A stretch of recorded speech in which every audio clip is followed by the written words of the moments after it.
जरा सोचिए, धरती की गहराइयों में एक बहुत पुराना, एक प्राचीन खतरा हजारों सालों से बर्फ में दबा हुआ है और अब वो जाग रहा है। सुनने में तो ये किसी साइंस फिक्शन फिल्म की कहानी लगती है ना? पर क्या हो अगर मैं कहूं कि ये कोई कहानी नहीं बल्कि एक हकीकत है जो हमारी आंखों के सामने हो रही है। तो आज हम इसी सवाल के तह तक जाएंगे।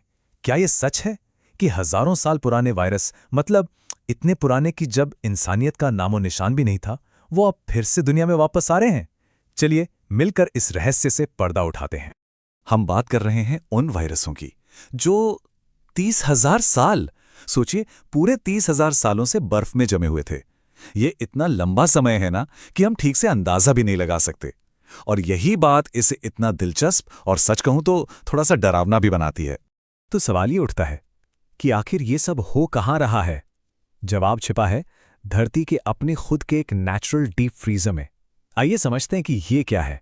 इस डीप फ्रीजर को कहते हैं परमाफ्रॉस्ट। अब ये सिर्फ बर्फ नहीं है, ये वो मिट्टी, चट्टाने और जमीन है जो कम से कम 2 साल से, या साइबेरिया और अलास्का जैसी जगहों पर तो हजारों सालों से जमी हुई है। मतलब एक तरह का जायंट नेचुरल फ्रीजर जिसके अंदर न जाने क्या क्या राज दबे पड़े हैं। तो आखिर इस जमे हुए खजाने में है क्या? इसमें पुराने जानवरों और पौधों के अवशेष तो मिलते ही हैं, जो कि ठीक है, उम्मीद की जा सकती है। लेकिन असली कहानी तो इसके बाद शुरू होती है। इनके साथ ही दबे हैं छोटे छोटे सूक्ष्म जीव और सोए हुए वायरस, बस इंतजार कर रहे हैं कि कब गर्मी मिले और वो फिर से जी उठें। और ये सिर्फ कोई थ्योरी या कोरी कल्पना नहीं है। एक असली वैज्ञानिक खोज ने इस प्राचीन खतरे को सच में एक लैब के अंदर जिंदा कर दिया। और इस खोज ने हमें आने वाले कल के बारे में सोचने पर मजबूर कर दिया है। बात है साल 2014 की। जीन मिशेल क्लैवेरी और उनकी टीम, जो कि फ्रेंच साइंटिस्ट थे, उन्होंने एक कमाल की और थोड़ी हैरान करने वाली खोज की। उन्होंने साइबेरिया की बर्फ से एक वायरस निकाला, एक ऐसा वायरस जो 30,000 सालों से ज्यादा वक्त से वहां सोया हुआ था। इसे नाम दिया गया पिथोवायरस साइबेरिकम। और ये खोज साइंस की दुनिया के लिए एक बहुत बड़ा मोड़ साबित हुई। लेकिन सबसे बड़ा सवाल तो ये था कि क्या ये वायरस अभी भी खतरनाक था? क्या ये एक्टिव हो सकता था? इसे परखने के लिए उन्होंने एक एक्सपेरिमेंट किया। उन्होंने परमाफ्रॉस्ट के उस सैंपल को पिघलाया और उसे जिंदा अमीबा के साथ छोड़ दिया, जो कि सिंगल सेल्ड ऑर्गेनिज्म होते हैं। और जो नतीजा निकला वो सच में चौंकाने वाला था। 30,000 साल बाद भी उस वायरस ने अमीबा को इन्फेक्ट कर दिया। वो जिंदा था। तो देखिए, ये कोई सनसनी फैलाने वाली खबर नहीं है। ये एक बाकायदा वेरीफाइड साइंटिफिक रिसर्च है। इसे proceedings of the national academy of sciences जैसे बड़े जर्नल में छापा गया था। मतलब ये असली साइंस है जो हमें आने वाले खतरों से आगाह कर रही है। ठीक है, तो सवाल ये है कि आखिर ये पुराने वायरस अब अचानक क्यों जाग रहे हैं? हजारों साल से तो सोए हुए थे। तो जवाब एक ऐसी चीज में छिपा है जिसके बारे में हम सबने सुना है, ग्लोबल वार्मिंग। लेकिन शायद हम इसके सारे नतीजों को अभी तक समझ नहीं पाए हैं। इसका जवाब इस एक नंबर में है, 2 से 4 गुना। जी हां, आर्कटिक का इलाका जहां ये सारा परमाफ्रॉस्ट है, वो बाकी दुनिया के मुकाबले 2 से 4 गुना ज्यादा तेजी से गर्म हो रहा है। ये बहुत ही खतरनाक रफ्तार है और इसके नतीजे सीधे सीधे हम पर असर डाल सकते हैं। और ये चार्ट देखिए, ये साफ साफ दिखाता है कि फर्क कितना बड़ा है।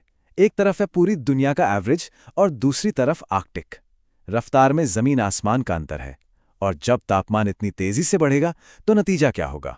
वही परमाफ्रॉस्ट का पिघलना। और यही हमारे लिए एक नया खतरा बन रहा है। तो जैसे जैसे ये हजारों साल पुराना नेचुरल डीप फ्रीजर पिघल रहा है, ये उन सभी चीजों को आजाद कर रहा है जो इसके अंदर कैद थीं। और इसमें शामिल हैं वो सोए हुए वायरस जो अब जागकर हमारे भविष्य के लिए एक असल खतरा बन सकते हैं। चलिए अब सबसे जरूरी सवाल पर आते हैं, वो सवाल जो शायद सबके मन में होगा। तो क्या हमें डरना चाहिए? असल में ये हम इंसानों के लिए कितना बड़ा खतरा है? देखिए, अच्छी खबर यह है कि अभी तक जो वायरस लैब में जिंदा किए गए हैं, जैसे वो पिथो वायरस, वो सिर्फ अमीबा जैसे सिंगल सेल्ड जीवों को ही इन्फेक्ट करते हैं। मतलब वो इंसानों के लिए सीधे तौर पर खतरा नहीं है। लेकिन असली चिंता की बात ये नहीं है। असली डर उन अनजान वायरसों का है जो अभी भी बर्फ में दबे हो सकते हैं।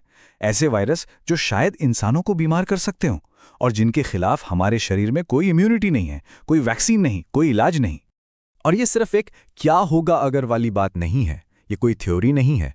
असल दुनिया में घटना हो चुकी है जिसने दिखाया है कि ये खतरा कितना रियल है।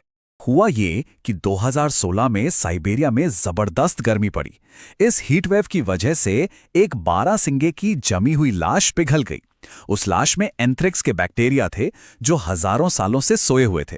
जैसे ही बर्फ पिघली, बैक्टीरिया फिर से एक्टिव हो गए और नतीजा एक एंथ्रेक्स का आउटब्रेक, जिसने वहां के इंसानों और जानवरों दोनों को अपनी चपेट में ले लिया। ये एक सीधा सबूत है कि बर्फ में जमे हुए ये रोगाणु सच में एक बड़ा खतरा बन सकते हैं। तो ये सब हमें कहाँ ले जाता है? ये पूरी कहानी हमें आने वाले कल के लिए एक बहुत बहुत गंभीर चेतावनी देती है। एक ऐसी वार्निंग जिसे हम नजरअंदाज नहीं कर सकते। हमें ये समझना होगा कि हमारी ये धरती सिर्फ एक ग्रह नहीं है, ये एक तरह का आर्काइव है, एक बहुत बड़ा संग्रहालय।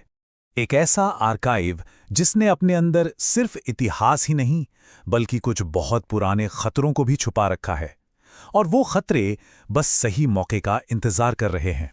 और यही बात हमें आखिरी और सबसे जरूरी सोच पर लाकर छोड़ती है।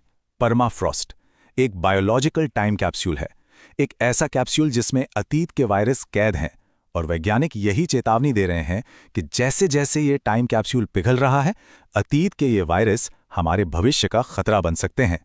ये एक ऐसी चेतावनी है जिसे हमें बहुत गंभीरता से लेना होगा, क्योंकि हमारा आने वाला कल शायद इसी पर निर्भर करता है।